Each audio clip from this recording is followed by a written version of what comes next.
Evening, everybody. This evening at around 6 p.m., JSO narcotics detectives were out here in the area of 4th Avenue and Clyde Drive. These detectives were out here conducting undercover operations, and this is really as it relates to the double shooting that we had on Hilly Road from over the weekend where the 12-year-old and their mother were shot. There was belief that crime from this weekend had some drug ties and drug nexus to it. And based on that, our narcotics unit was out in this neighborhood, which is really about 4 blocks away from where that original shooting happened this weekend, doing their undercover operations. That led them over here to 4th Avenue, where they made an undercover buy of narcotics from a house on 4th Avenue. As they made that buy, other detectives who were clearly marked in tactical vests, marked with the badge, word police in the front, police in the back, went to conduct further investigations at the house where the narcotics were purchased. As 3 of those detectives exited the vehicle, walked up to the house, one of the subjects who was on the covered carport area of the house turned, faced away from the driver of the vehicle, who's a 16-year veteran assigned to the narcotics unit. He turned away from him and faced towards one of the other detectives who had exited the car. He lifted his shirt up, and the one detective, the driver of the vehicle, could see that he had a handgun underneath his shirt, and he was reaching for that handgun with his attention, again, faced towards the one of the undercover detectives. The shooting detective gave verbal commands for him to stop. For whatever reason, that subject didn't stop, continued to reach for the gun, put his hand on it, and began to remove it from his waistline. The detective fired at least 2 shots, potentially more. We're still working through some of that. At that subject, fearing that he may be taking that gun and going to use it against his partner. The subject was hit at least 2 times, maybe more. We're still working through that. He's in the hospital now at UF Health, going through some surgery. The subject was struck and was hit in the extremities and in the side back area of his body. Again, rescue was called. He was transported to UF Health and is in stable condition and undergoing surgery at this time. The detective involved was placed on administrative leave. Thankfully, none of the JSO detectives were hurt. No shots were fired by the suspect. He never was able to get the gun out. The detective fired at him prior to him being able to actually remove that gun. We're still working through some legalities of getting into the house. The original detectives reported, obviously, that they made a drug purchase from this house. Working through the legalities of getting in that to further our scene investigation there as to what is in the house, narcotics-wise. We will have a follow-up news conference tomorrow at 10 a.m. I'll have more information. Our suspect looks like he's a black male and is roughly in his 30s. Don't have him positively identified yet, so I can't really let his name go. We'll work through the night to be able to work more to identify him. I'm not going to release the name of the undercover detective now because of his status as such, as an undercover detective. He has been placed on administrative leave, which is pretty standard for our policy. Deadly force is and I can answer some questions if anybody has it. So there was a narcotics purchase out of here, a drug purchase? Yes. Yeah, we... Today or? No, immediately proceeding within minutes prior to this. It was between 6 and 6:05 the shooting occurred.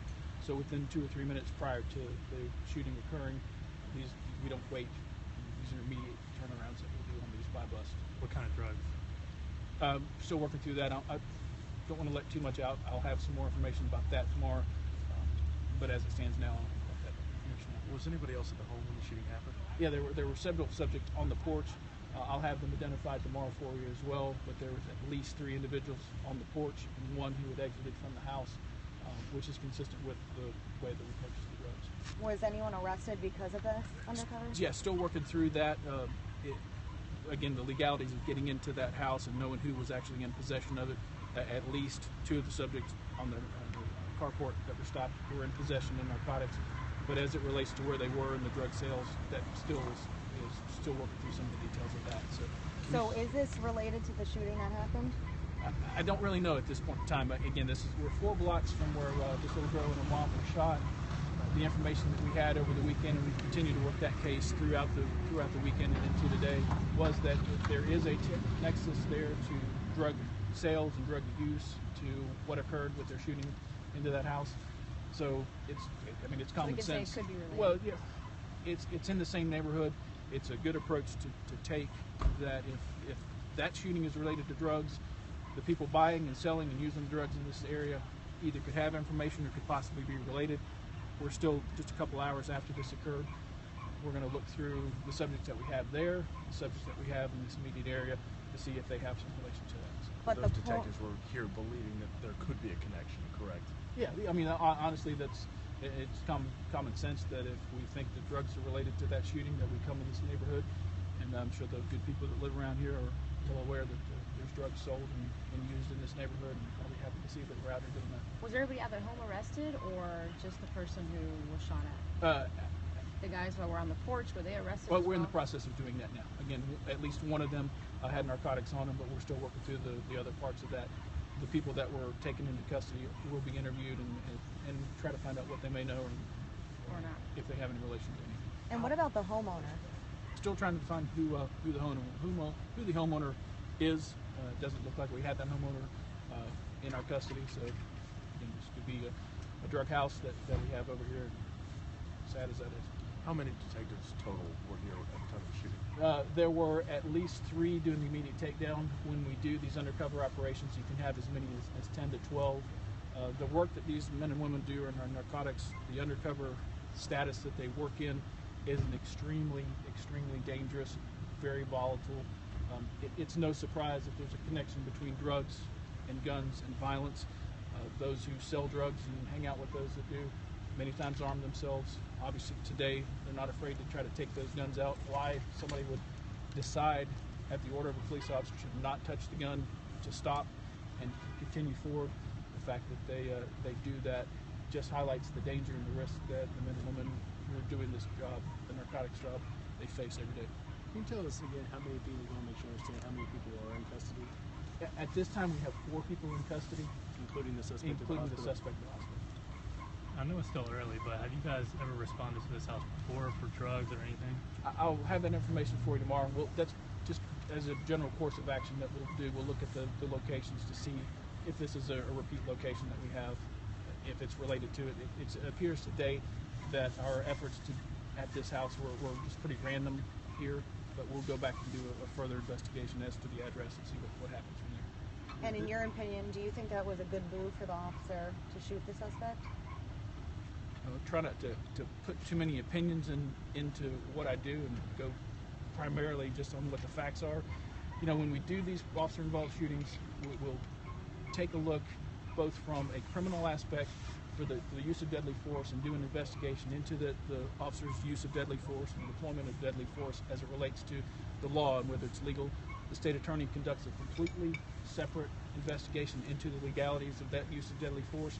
But later we'll go back and look from an administrative standpoint, every step that officer took, whether it's within policy and within his training. You know, when you have these things, you not only have to worry about the protection of your life, but you have to worry about the protection of your partners. You have to worry about the protection of innocent citizens who live in this area and are in the immediate surroundings. I don't second guess what a detective or officer involved in shooting would do, especially here within a couple hours from it. We have a process that looks into that and takes out opinions from that. But again, the dangers associated with this job, hesitation when you have deadly force involved, it can wind up being yourself being dead, somebody else being dead. I mean, here within the last 2 weeks, we had an undercover detective who was on what you would think to be a routine traffic stop, which there is not one, who shortly thereafter, stopping the car, was involved in the gun battle within seconds. So it's dangerous. Can't second guess. The fact that we're alive, the detectives lived through this, is a blessing. Look at it as such. So y'all have not been into the house yet? I've not been in the house yet. And so the work that y'all been doing is in the crime scene, Correct. which being the Outside, that would be in the area that we would have legal means to get in. And just to clarify, the double shooting over the weekend led you to this house? No. The No. double shooting over the weekend led us to this neighborhood. I mean, it's 4 blocks from here. The fact that drugs are related to that shooting led us to this neighborhood to work an undercover operation to see if that would generate some information. And since you said neighborhood, so how many other houses were you guys in today? This is the only one that we've been in so far. And all of the detectives involved were undercover? Yes, Correct? yeah. So do you plan on going in other houses? Well, this kind of puts it slow Yeah. on that because the officers and detectives involved with that operation stop what they're doing based on this. So this may slow us down for the evening, but it won't slow us down for good. All right. See y'all tomorrow, Ted. Thank you very much.